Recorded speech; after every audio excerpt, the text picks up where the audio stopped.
nurraa gad dhaabbadhaa warri hin qabne gaaddidduu kanneen hamtuu malee gaariin beeyne yaadu jaree ilaalchi qammane akka aannan baadu miidhama namaa arkuuf hoggoyyuu warra araadu talisoota ololo qofaaf qilleensi qabuu gaadu yaa darsaa dabbuuqota shirrituu ulaan irraa maddu tan irraa himuu qabu badiin deessan hedduu gochaaf jecha keessan hin qabu afaanii fi hudduu nurraa gad dhaabbadhaame warri hin qabne gaaddidduu moggaa isaan isiniif dhabe yoo waa'ee keessa yaadu xibaartota miidiyaa bahee saba Oromoo qoqqoodu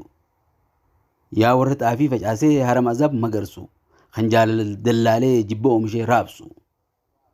jarechitii jireenyaa guree gabaa baasu jallaaba miidiyaa fidee waa mara shaaqaxeessu warra faaruu fi arrabaan shakkii lafatti maddisiisu tajirtu tan jirre xibaaree hoojum walii balleessu nurraa gad dhaabbadhaa rabbiniif nu haa barsiisu safuu fi aada qabnaa naamusa nu boonsu amantii qabnaa bar qajeelfama nu gorsu kanarraa nu baasee maal wanti nu dabsu waan gaarii haa hojjennu waan dhaloonni dhaalu daawwitii du'aa fi jiruu ta keessatti of laallu ni jirraa fi hin jirru hojiin nu madaalu kannata hayaa qabu ka seenaan nuun bulu daandii sirrii qabsifnee hambaa labata tajaajilu unkura san habaqaalla kan rabbii fi namaa tolu unkura san habaqaalla kan rabbii fi namaaf tolu isinirraa gad dhaabbadhaa mee warri dharaan daldalu jara surriin doobantee surree qofaan shallalu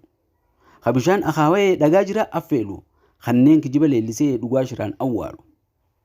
saqacaanota sabloo namaa kabajaaf fattaalu